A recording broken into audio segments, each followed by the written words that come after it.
Assalamualaikum warahmatullahi wabarakatuh. Selamat pagi, siang, dan sore. Kepada yang terhormat, dosen pembimbing aplikasi akuntansi berbasis web, Bapak Dr. Hasidin Karokar Sifaktu, MSI. Di sini kami dari kelompok 1 ingin mempresentasikan hasil proyek kami yang berjudul Sistem Akuntansi Penggajian.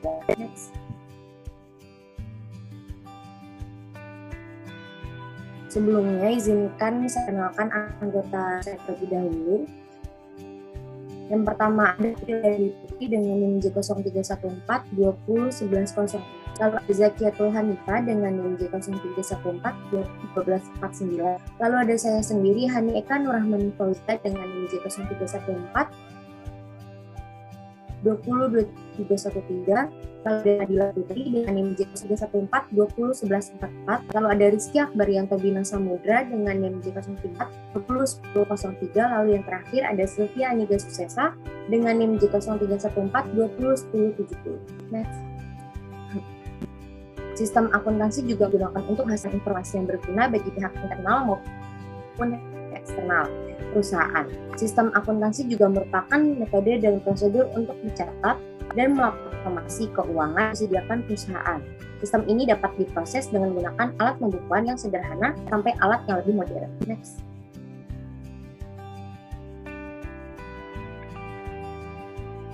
Lalu ada tujuan sistem akuntansi. Adapun tujuan sistem akuntansi menurut Mulyadi pada tahun 2016, yang pertama, untuk menyediakan informasi bagi pengelolaan kegiatan usaha baru. Yang kedua, untuk memperbaiki informasi yang dihasilkan oleh sistem yang sudah ada, baik mengetahui mutu, ketetapan penyajian, maupun struktur informasinya. Yang ketiga, untuk memperbaiki pengendalian akuntansi dan pengecekan internal, yaitu untuk memperbaiki tingkat keandalan informasi akuntansi dan menyediakan catatan lengkap mengenai pertanggungjawaban dan perlindungan perusahaan. Yang keempat adalah untuk mengurangi biaya klerikal dalam penyelenggaraan catatan akuntansi. Next. Lalu ada sistem akuntansi penggajian. Dalam mengelola gaji dibutuhkan ketelitian, maka dari itu diperlukan sistem akuntansi penggajian yang baik. Sistem akuntansi penggajian digunakan untuk menetapkan, menerapkan, dan mengevaluasi serta pembayaran yang tepat yang digunakan oleh pimpinan untuk pengambilan keputusan, dan sistem akuntansi penggajian dirancang agar dapat membayar gaji karyawan secara teratur. Next. Baik, untuk materi selanjutnya akan dipaparkan oleh rekan saya Sylvia. Pada Sylvia, dipersilakan. Baik, terima kasih kepada Hani yang telah menjelaskan materi sebelumnya. Untuk materi selanjutnya akan dijelaskan oleh saya. Di sini saya akan menjelaskan mengenai aplikasi yang telah kelompok kami buat. Nah, untuk membuka aplikasinya, di sini kami menyimpannya di local disk C. Pertama-tama kita klik dulu local disk C, kemudian kita cari filenya di SAMPP. Kemudian setelah itu kita cari filenya di htdocs, kita klik file htdocs. Nah, di sini kami menamakan filenya itu untuk web penggajian sistem informasi penggajian karyawan itu dengan nama CRUD penggajian. Kita klik. Baik, kemudian klik kanan untuk membuka Git Base Here-nya. Nah, seperti biasa, ketika kita ingin membuka visual code, di sini kita ketikkan kode, enter, titik.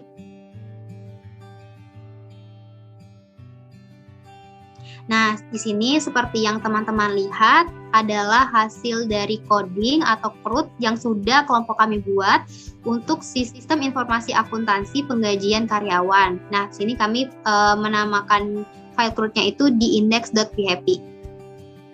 Nah, selanjutnya kita untuk membuka webnya itu kita klik Google Chrome, kita ketikkan localhost/CRUD strip penggajian. Nah, seperti yang telah terlihat di layar teman-teman, ini adalah sistem informasi web penggajian pegawai yang sudah kami buat. Nah, untuk penjelasan field-fieldnya yang telah dibuat akan dijelaskan oleh rekan saya April. Kepada April, waktu dan layar dipersilahkan. Baik, terima kasih kepada Sylvia. Untuk selanjutnya adalah penjelasan mengenai file yang telah dibuat. Yang pertama ada nomor, yaitu nomor digunakan untuk mengurutkan. Yang kedua ada NPWP, yaitu nomor pokok wajib pajak sebagai tanda pengenal diri atau identitas wajib pajak. Yang ketiga ada nama, yaitu sebagai identitas karyawan. Yang keempat ada mulai. Mulai di sini adalah keterangan kapan mulai bekerja untuk karyawan. Yang kelima ada sampai, yaitu batas waktu kerja dalam satu periode perusahaan. Yang keenam ada jumlah hari kerja, yaitu jumlah hari di mana hitungan masuk pegawai dikurangi dengan izin, sakit, dan tanpa keterangan. Yang ketujuh ada jabatan, yaitu suatu kedudukan yang menunjukkan tugas, tanggung jawab, wewenang, dan hak sebagai pegawai. Yang kedelapan ada gaji per hari, yaitu jumlah gaji yang telah diberikan oleh perusahaan dihitung secara harian. Yang 9 ada total gaji, yaitu hasil dari jumlah hari kerja dikali dengan gaji per harinya. Dan selanjutnya yang ke-10 ada aksi, yaitu fungsi tindakan yang dapat digunakan oleh admin sesuai dengan kebutuhan. Baik, selanjutnya kepada Zakiatul.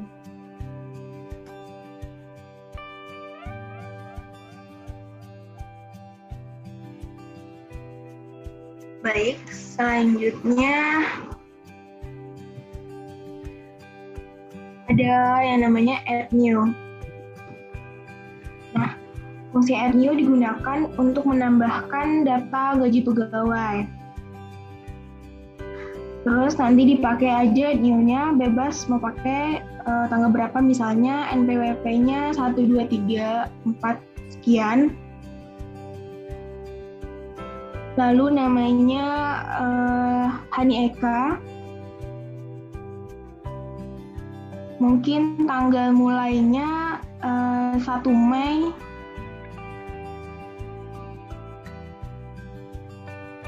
(2022) sampai tanggal 30 Mei.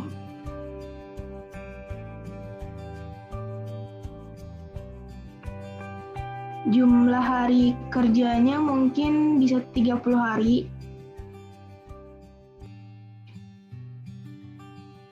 Jabatannya sebagai bendahara. Lalu mungkin gaji perharinya 5-6 juta.